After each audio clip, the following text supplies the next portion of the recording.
Today we're going to look at Chapter 20, which is the beginnings of the Civil War. Yesterday in Chapter 19, we visited the causes of the Civil War, some of the tensions and sectionalism that grew between the United States, the North and the South, and then the eventual election of Abraham Lincoln and the secession of the Confederate States. For Chapter 20, we're going to look at a little photo book of the events and important people and things that happened leading up to the Civil War and the first shots being fired in the Civil War. On March 4th, 1961, President Lincoln was inaugurated as president. He went into Washington, D.C., trying to get away from the many assassins that were trying to get Lincoln for being elected. He was a known abolitionist, and people didn't like him. So there were many people in the South that wanted him dead. In his inaugural address, he said that there would not be a conflict unless the South provoked it. So he was not going to be the cause of a civil war. He also had his top priority as restoring the Union. That was his top goal. That was what he wanted to accomplish first and foremost. He thought that there was no way that the United States could split, and geographically he was correct. There was nothing separating the North and the South. On the other side was the Confederate President Jefferson Davis. Jefferson Davis was a leader of a pretty disorganized South. Just as the United States had struggled to get its economy and military in order when they first became a country, the Confederacy was going through its own growing pains. Jefferson Davis was never very popular in the South, and since he was the leader of a confederacy, the national power was very weak, and the states had more power. This made it very difficult to send and receive troops during the wartime. Although Jefferson Davis is going to have some of the best generals and military leaders and minds on his side, it is going to be very difficult to find a common ground for people fighting.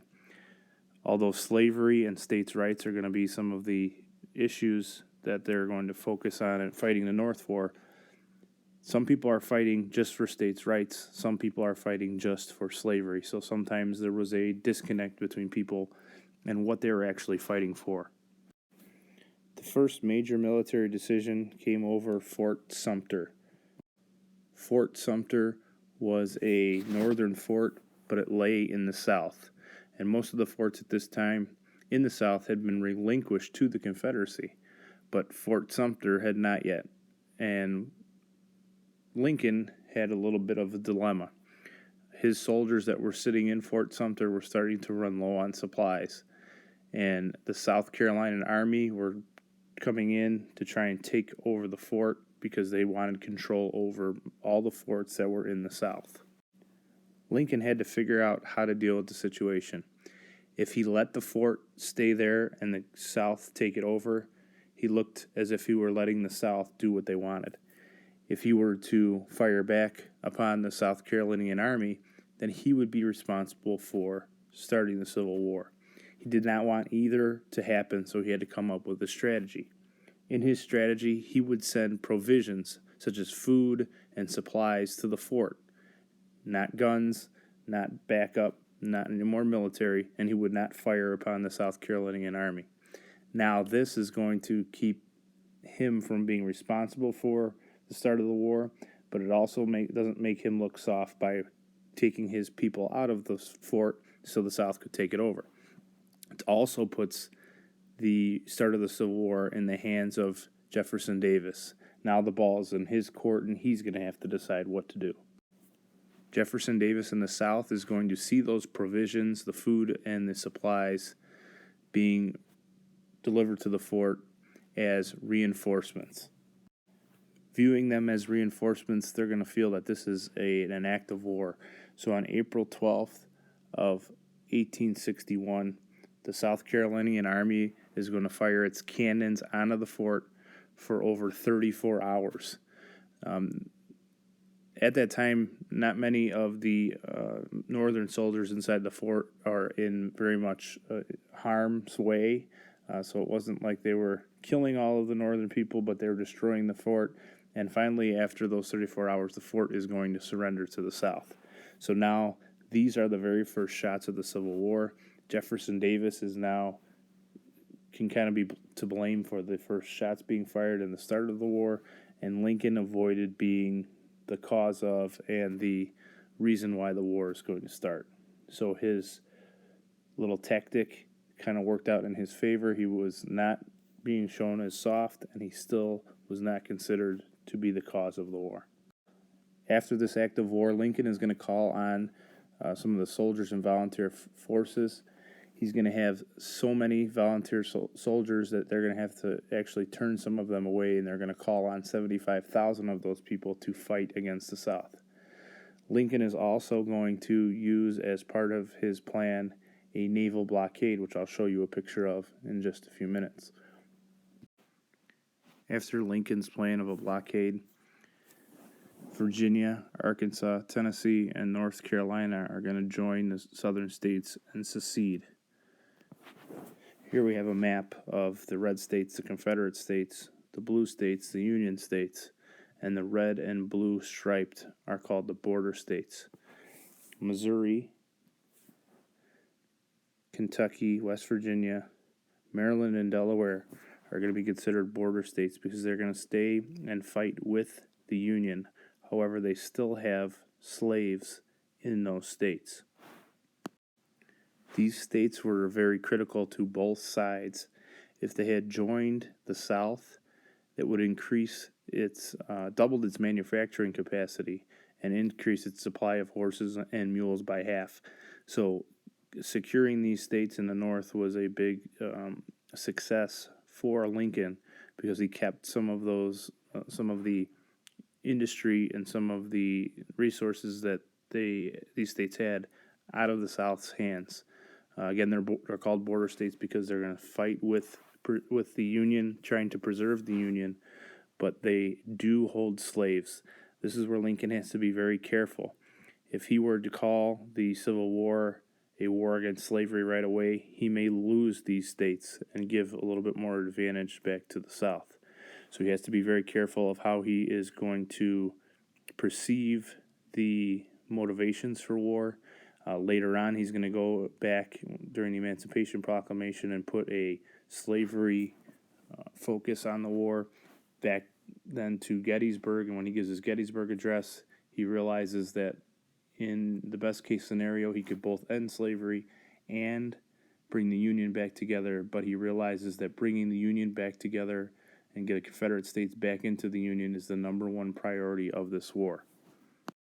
Lincoln is going to do whatever he can to secure these areas using martial law in West Virginia, which had broken away from Virginia during the Civil War, again to fight to preserve the Union. He's also going to put soldiers in Missouri to secure those areas, and he's also going to declare martial law in Maryland, where the capital city, Washington, D.C. is. He wanted to make sure that Washington, D.C. stayed in the North and stayed with the Union and not fall into the South's hands. At the beginning of the war, the North is going to hold many advantages such as population, number of people eligible to fight in the war. It's going to have more industry, it's going to have more railroads, it's going to have more manufacturing of weapons. However, the South is going to have some distinct advantages as well. They're going to be fighting a defensive strategy. The North is going to have to go into the South and take over the South if they want to win this war, which is going to be a bigger and much harder task than just fighting a defensive war. The North, although had many other advantages, they did not have the advantage of these highly trained and talented military officers. Both sides at the beginning of the war felt that the war would be very quick and easy. However, it's going to drag on for 4 long years. In the South, we have two main military leaders, Robert E. Lee and Stonewall Jackson. Robert E. Lee is going to be a brilliant military mind. He's going to have success throughout the war up until the Battle of Gettysburg, which he's going to make a few mistakes, allowing the North to take over and win that very valuable elevated ground. They also had Thomas Stonewall Jackson. Stonewall, a nickname that he earned in battle for his bravery and his leading of his men to many victories during the Civil War. One advantage that the South had was its abundance of cotton. Cotton was very desired in Great Britain and in other areas in Europe, so they're going to count on that as luring some of the European countries into helping the South fight the North. And they relied heavily upon that as one of their reasons why they thought they were going to win the war. But that help never came. Many countries in Europe wanted the Union to split into two because it would make them, by default, a little bit stronger of nations in Europe. But many of the people in Europe were pro-slavery. As we mentioned yesterday, Uncle Tom's Cabin was very well read and very liked in Europe and especially in Great Britain. And a lot of people were against slavery. So many of the people in Great Britain and other parts of Europe were going to be siding more with the North because they were against slavery and because of some of the things that they had read in the novel. The South is still confident that many of the European nations are still going to be reliant upon their cotton. However, in previous years, the cotton production from the South had been so immense and so strong that many of the European countries like England and France had huge surpluses of cotton and didn't need much more. India and Egypt are also going to up their cotton production, making the England and France not reliant on the South anymore. And so the help that they desperately needed from European nations never came. The North's plan to defeat the South was a three-pronged plan called the Anaconda Plan. The first part of the plan called for a blockade of the southern shorelines. So where I'm drawing this red line, they were going to blockade all the ships going in and out, not allowing the South to trade its cotton for arms, and use that as a persuasive advantage to get some of the European nations to fight with them. The other part was to capture the Confederate capital city that was once in Montgomery, Alabama, and move to Richmond, Virginia. They thought if they could take over that area and that capital, that would severely damage the South's ability to win the war. The third part is going to be taking over the Mississippi River. If they were able to take over this Mississippi River, it would cut the South into two and not allow them to be the strength in numbers. The South would be on both sides of the Mississippi River now. The North, if they could control the Mississippi River, they could use it to transport supplies, transport soldiers, and not allow the South to do the same. During the war, not everything that Lincoln did was considered to be constitutional or fair. There were a lot of times that he put limitations on the liberties of people during the wartime and went against the Constitution. Some of those examples are proclaiming a blockade or sending troops to the border states. These are things that would normally have to be okayed by Congress. However, during wartime, he's going to take it upon himself to do some of these things to put the North in a better position to win the war. Another example of things that he did was made a proclamation. In this proclamation, he used to declare people who have been arrested to be held in custody as prisoners or have been impeding in the discharge of their official duties without legal process by persons claiming under the authority of Virginia and North Carolina. What this meant was he was suspending the writ of habeas corpus. Habeas corpus allows us, if we are arrested, they have to tell us why we're being arrested and or charge us with a crime. These were going to be people who were maybe considered to be spies, people that Lincoln did not trust. So if you were going to speak out against the Union at this time, you were going to get thrown in jail. Similar things were going to happen in the South, but this was in the United States. It's going to give the government the right to arrest people, keep them as long as they wanted, and keep them prisoners until the end of the war if they wished. At the beginning of the war, there was a big enthusiasm over wanting to fight, and in the South fighting for the right to own slaves, in the North trying to defend the Union and trying to get the Union back together. However, after a while, there was a short supply of volunteers. So both sides are going to institute a draft, or called conscription. Volunteers are going to make up over 90% of the Union Army, but after a while, soldiers are going to get sick of fighting. Many of them are going to desert as well and leave the Army. In some instances in the North, some of the rich men could get out of the war and get out of the draft by paying $300 to Congress. The South is going to have to institute the draft a little bit earlier than the North, since they were behind already in the amount of people and the amount of people eligible to fight in the war. So it had privileges for the rich as well. Those who owned or oversaw more than 20 slaves were exempt from fighting as well. So it's going to almost be, like we see later on in the Vietnam War, is the working class or the poor man's war. As we're going to see throughout the war, and even in its aftermath during Reconstruction, the war is going to have two different outcomes in terms of the North and South's economy. In the North, the Civil War is actually going to be a boom time for the Northern industry.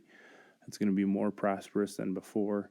Many of the factories are going to make some of the things that the soldiers needed for war.